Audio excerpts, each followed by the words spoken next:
Buenos días, me da mucho gusto estar aquí con ustedes. Muchas gracias por la amable invitación de la mesa directiva. Realmente es muy satisfactorio poder compartir con ustedes una presentación que puede resultar bastante provocativa, pero siempre con la intención de tratar de tener una visión crítica del sistema de salud. Y así que vamos a hablar de infecciones y epidemias como consecuencia del antropoceno, pero revisando muy diversas historias. Y voy a hablar de historia en el sentido estricto, desde el principio hasta el momento actual, de por lo menos 3 temas que son actualmente muy relevantes. Uno es la calidad de la atención, reflejada como las infecciones asociadas a la atención en salud. Otro, directamente relacionado en el tema de resistencia a antimicrobianos. Y finalmente, las epidemias como marca del antropoceno. Seguramente una declaración de intereses, básicamente como propuesta permanente para todos los que presentamos temas en ocasiones controvertidos, ya lo dijeron. Y la agenda que vamos a revisar básicamente tiene que ver con el momento en el que estamos. Vamos a hablar de infecciones y enfermedades, vamos a hablar de la trágica historia de Ignaz Philipp Semmelweis brevemente, vamos a hablar de John Snow y su visión realmente cartográfica de los problemas, de Louis Pasteur y su iluminada visión del concepto de enfermedad, de Alexander Fleming con la serendipia y de los destinos inevitables de este resultado, para terminar con el panorama en México y los desenlaces invisibles. Y hablo de desenlaces invisibles en tanto que la atención médica tiene resultados adversos en ocasiones, como eventos adversos en general, y también como infecciones asociadas a la atención en salud, que son un problema que no estamos viendo en toda su magnitud. Empezamos a hablar del antropoceno, que es el momento en el que estamos viviendo actualmente, y que es una categoría que denota una era geológica. Todos recordamos las otras eras geológicas, o por lo menos algunas, y realmente desde hace poco más de una década se ha concebido el antropoceno como esta época en donde el hombre ha impreso en el desarrollo global su huella, una huella de devastación que tiene consecuencias muy graves y que hoy lo vemos con el calentamiento global, que aceleradamente nos sigue demostrando cuál es un destino que ya parece irremediable, en tanto que los sistemas que se ven afectados entran en círculos viciosos que ya no vamos a poder detener. Habrá que ver cómo podemos mitigar el problema y cómo podemos irnos adaptando a una situación que difícilmente vamos a poder modificar si no tomamos actitudes extraordinariamente drásticas que difícilmente están a nuestro alcance. Veamos que la pandemia impuso un paro de actividades en todo el planeta y esto tuvo un costo grave, desde luego, y tuvo un impacto sobre los efectos atmosféricos de la actividad humana, pero eso es lo que tendríamos que hacer realmente para modificar el desarrollo del planeta. De otra manera, no tenemos otra opción más que esperar a que nuestra especie se vaya adaptando si es que tiene tiempo, y si no, pues enfrentar consecuencias que van a ser desastrosas. Entonces, este es el antropoceno, esta época en donde devastamos el planeta y vamos a sufrir sus consecuencias. Entonces, en este momento estamos en un mundo en crisis por muchos motivos, desde luego viviendo esta situación de calentamiento global, porque cambio climático suena casi como a irse de vacaciones. En cambio, la crisis realmente es el calentamiento y lo estamos viendo desde Acapulco hasta cualquier otra región del mundo en donde podamos medir las consecuencias. Desde luego, la guerra tiene su impacto en todo esto y vivimos una situación particularmente grave en este momento y lleva a tener consecuencias desde luego en la medicina, desde luego en una práctica médica que cada vez más difícilmente reconoce bien los límites entre lo que es ético y lo que no es, y partimos desde un poco el continuar celebrando en muchas escuelas el juramento hipocrático, y nos queda nada más que reconocer que, como dice Camus en su libro La peste, trabajar con responsabilidad y el mayor compromiso. Desde luego tenemos claro que como salubristas y como médicos en general, nuestro primer objetivo es no hacer daño. A pesar de lo que se comenta, desde luego el enunciado que se atribuye también a Hipócrates no está en el juramento hipocrático, que seguimos de alguna manera recordando irresponsablemente, porque es un juramento que se hace entre figuras míticas con prácticas que ya no utilizamos y que tendríamos que modificar claramente. Pero cierto es que nuestro objetivo como médicos, como epidemiólogos, como salubristas, tenemos que tener claro que el objetivo es no dañar y procurar el beneficio. Pero reconozcamos que la medicina a lo largo de su historia, pues es sino hasta los últimos 150 años cuando empieza a tener una intervención realmente benéfica en la atención a los pacientes. Lo que vemos en esta imagen demuestra pues ciertamente la reflexión del médico ante una enfermedad que difícilmente puede diagnosticar con precisión, que desde luego no conocía las causas intrínsecas y para la que únicamente podía dar infusiones, tisanas, sangrías, sanguijuelas, emplastes, y en ocasiones intervenciones quirúrgicas que tenían una altísima mortalidad. Y es hasta que en 1847, cuando ya lo publica Ignaz Philipp Semmelweis, su análisis sobre el análisis de las prácticas médicas en la atención a las mujeres parturientas. Si no lo han leído, lean la biografía de Semmelweis. Es una lectura que para todos los médicos tendría que ser absolutamente obligatoria. Él, preocupado por la mortalidad de las mujeres en Viena, decide analizarlo y se pasa varios años haciéndolo. Llega a la conclusión, por muchas evidencias, que son las manos de los médicos las que transmiten la enfermedad por la que morían estas mujeres que se atendían en el ala de médicos, porque no era tanta la mortalidad en el área de parteras, porque ahí no practicaban autopsias, no se contaminaban las manos de la misma manera, pero el hecho es que cambiar la práctica de ir de la sala de autopsias en donde extraían el útero de la mujer que había fallecido con las manos limpias y que después de eso, cuando la abrían, analizaban el pus y todo esto, lo limpiaban en una toallita que tenían al lado seguramente y de ahí iban a atender a las mujeres. Esto lo describe con toda claridad Semmelweis y le cuesta realmente su estabilidad emocional, le cuesta su trabajo y finalmente le cuesta la vida. No ahondaremos más, pero es una historia que tienen ustedes que leer y hay muchas biografías muy accesibles. La intervención de Semmelweis es una intervención pues muy clara. Ustedes pueden ver, estas eran las tasas de mortalidad y cómo una vez que establece la práctica de el lavado de manos, la mortalidad cae muy significativamente, igual a la que ocurría precisamente en el área de las parteras. Le sigue John Snow, pocos años después, un médico muy afamado, que de hecho le dio anestesia a la reina en su último parto, que decide estudiar la epidemia de cólera, hace una carta, un mapa, ubica los lugares, determina cuál es la bomba que podría estar causando esto y la elimina.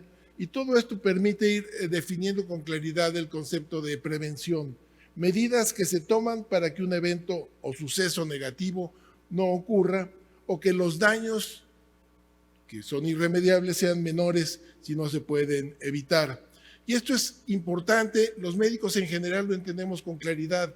Desafortunadamente los administradores no lo entienden, los economistas no lo entienden, porque para ellos es casi incomprensible comprender que se tiene que gastar en algo que no ha ocurrido. Y esto es definitivo porque además la prevención, que ciertamente es más económica que atender las consecuencias, tiene un costo, desde luego. Y es un costo que puede ser importante, pero es un concepto en el que tenemos que insistir continuamente. Y es una perspectiva que se tiene que tener en todos los sistemas de salud, en la inteligencia epidemiológica, en la producción de vacunas, y tenemos que anticipar siempre en este tipo de situaciones el peor escenario. No podemos suponer que la próxima pandemia va a ser menor que la que tuvimos. Tendríamos que anticipar que va a ser peor, indudablemente. Piensen en H5N1 y la mortalidad asociada con una pandemia de infecciones en aves que nunca se había visto. Y la prevención, insisto, requiere financiamiento. Pero llegamos a Luis Pasteur, que nos permite tener una visión, ahora sí, científica de la realidad.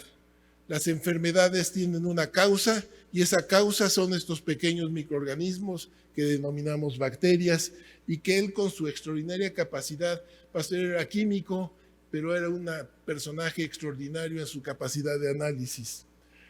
Y de esta manera, el descubrimiento de la microbiología y la teoría microbiana de la enfermedad fundaron realmente el desarrollo de la moderna práctica médica y desde luego de la moderna salud pública también. Y uno de los primeros frutos fueron las vacunas, por un lado, y por otro lado los antimicrobianos. Así también las bases para entender las propuestas de Semmelweis, que al no reconocer bacterias en su momento, difícilmente comprendían por qué había que limpiarse las manos después de tener las contaminadas. Hoy la vida cotidiana, la cirugía, los trasplantes, los implantes, todos los maravillosos procedimientos que podemos hacer o utilizar como inmunomoduladores, radioterapia, quimioterapia, en la dimensión actual son impensables si no tenemos un correcto control del riesgo de las infecciones. Y este control del riesgo nos lo da el uso de antibióticos efectivos. De otra manera no lo podemos controlar. Y así llegamos al programa de control de infecciones a la atención a la salud, que básicamente busca proteger a los pacientes, a los trabajadores y lograrlo de una manera económica si es posible. Desafortunadamente en nuestro país y en todo el mundo, estos son titulares que siguen ocurriendo cotidianamente.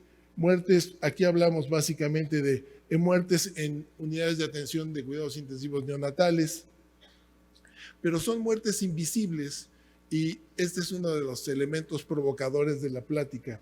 En México hay aproximadamente 6 millones de egresos hospitalarios y si la prevalencia de infecciones asociadas a la atención de salud es del 20%, que es muy similar a las tasas de mortalidad que tenía Semmelweis en su hospital, tenemos 1.2 millones de episodios de infecciones asociadas a la atención. Si la mortalidad asociada es del 10%, tenemos 120,000 muertes al año. Serán 60,000 si la mortalidad es del 5%. Estos son resultados de un estudio que no se ha publicado, generó mucha incomodidad en muchos sitios, en donde ustedes ven la distribución geográfica de los hospitales en donde se realizó. Fueron hospitales del IMSS, del ISSSTE, de la Secretaría de Salud de hace poco más de 10 años. Y se estudiaron 54 hospitales, uno fue piloto y ya no se incluyó. Entonces 53 hospitales generales del IMSS, ISSSTE y Secretaría de Salud. De 7,460 pacientes que estaban hospitalizados, se analizaron más de 4,000, se recogieron sus variables, sus comorbilidades, el tiempo de estancia en terapia intensiva, la utilización de dispositivos invasivos que claramente se relacionan a la ocurrencia de las infecciones asociadas a la atención en salud, y esta la distribución general de estas infecciones, más frecuentemente vías urinarias, neumonías, infección de herida quirúrgica, etc. Y estas infecciones son consecuencia, como les decía, de intervenciones médicas directamente, y así se explica su epidemiología.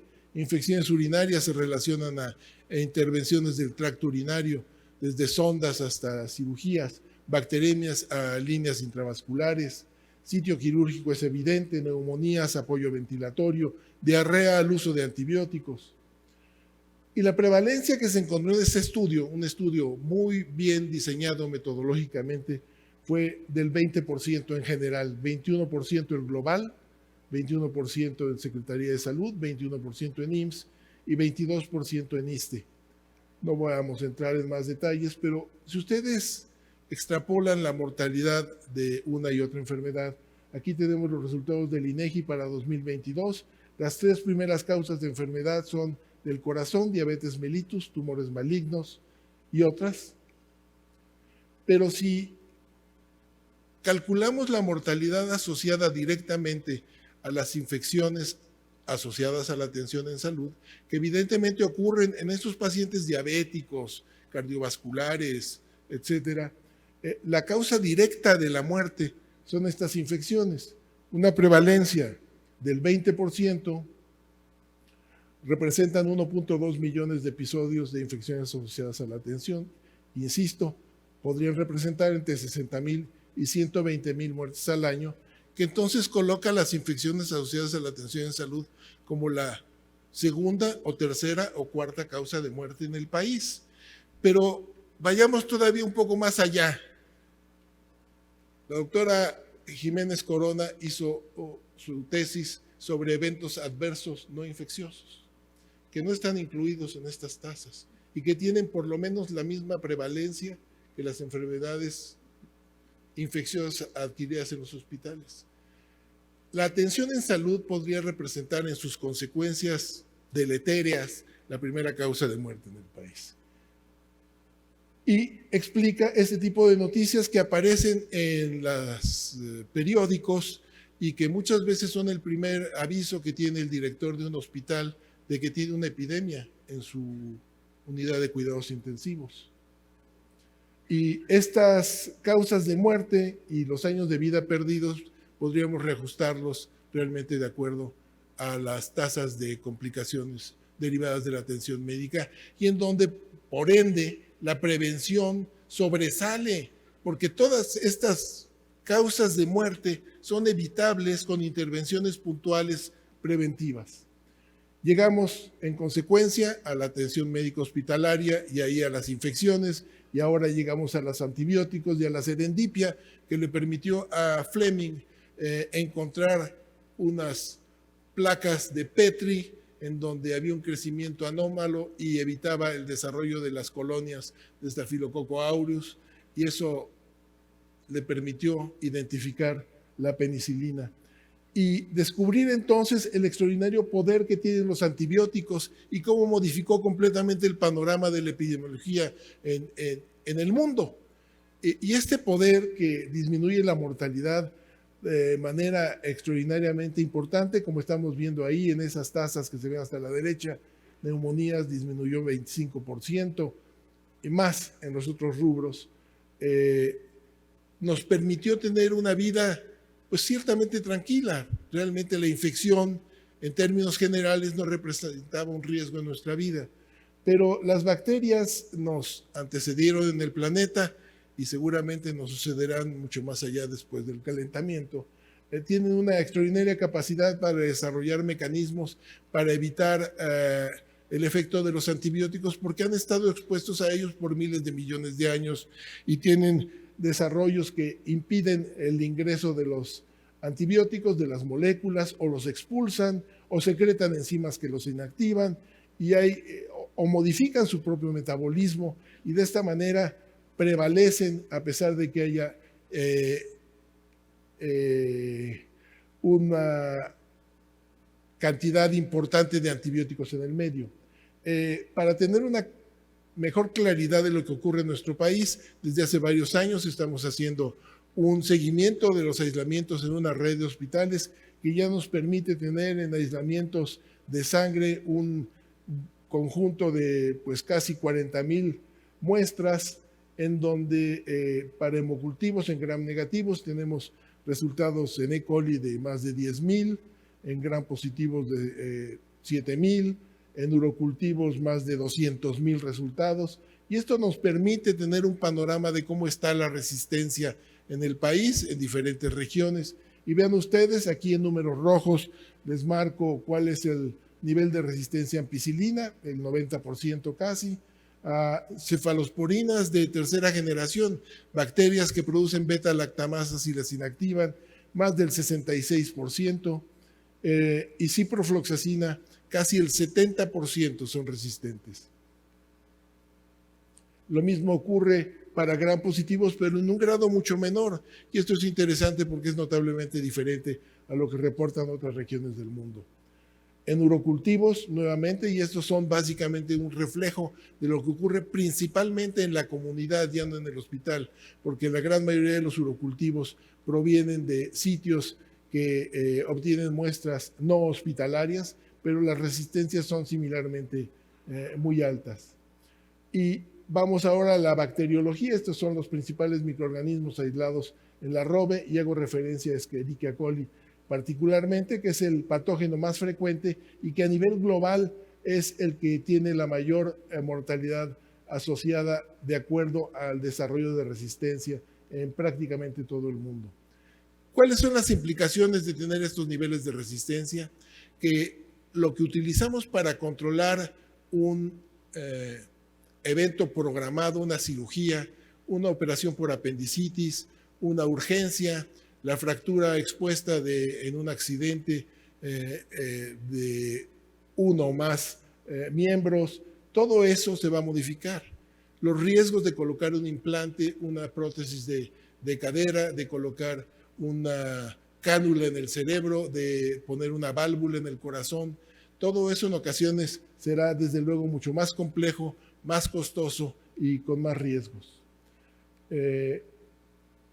Tenemos entonces que el Estado tiene que tener una política en relación a esto y todavía no lo tenemos en el país, a pesar de que el llamado está hecho por la OMS desde 2015. En 2018 apareció un comunicado y fuera de que se han aparecido 2 comunicados, se han organizado múltiples reuniones, ahora ya con mucha frecuencia en relación a resistencia a antibióticos, no hay realmente intervenciones prácticas. La propuesta desde nuestra perspectiva en el Programa Universitario de Control de la Resistencia es que tendría que haber una regulación muy estricta para el uso de antibióticos en infecciones de vías respiratorias agudas y enfermedades diarreicas agudas, prácticamente una prohibición que tendría que ser vigilada y monitorizada de una manera permanente en todas las instituciones. Con esto disminuiríamos un gasto importantísimo. Recordemos que estas 2 infecciones son las primeras causas de consulta en nuestro país. Infección de vías respiratorias es la primera causa. Y resulta que en estos, el sistema registra 25 millones de casos de infección de vías respiratorias, que son no el total, porque realmente podríamos suponer que son 50 millones o más. Y el 90% de todos estos episodios reciben antibióticos, 1 o más antibióticos. No los requieren, cuestan, tienen consecuencias, pero se siguen prescribiendo. Y las gentes, las mamás, las familias, si van al médico con su hijo con un poco de tos, un poco de mocos, calentura, etcétera, y el médico le dice no le voy a dar antibióticos, se sienten decepcionadas.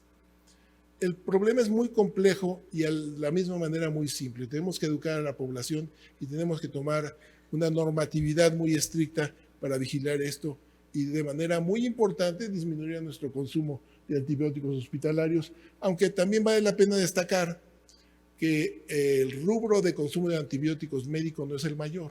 El mayor es la agroindustria. Ellos son los que consumen el 70% de los antibióticos en todos los países y también tendría que estar mejor regulado. Y no lo está, desafortunadamente. En Europa es en donde están adelantándose un poco más. El esquema de vacunación tendría que ser mucho más amplio en nuestro país y tendría que incluir, desde luego, otras vacunas. Ya hay vacuna para sincicial respiratorio, ya tenemos vacuna para herpes zóster.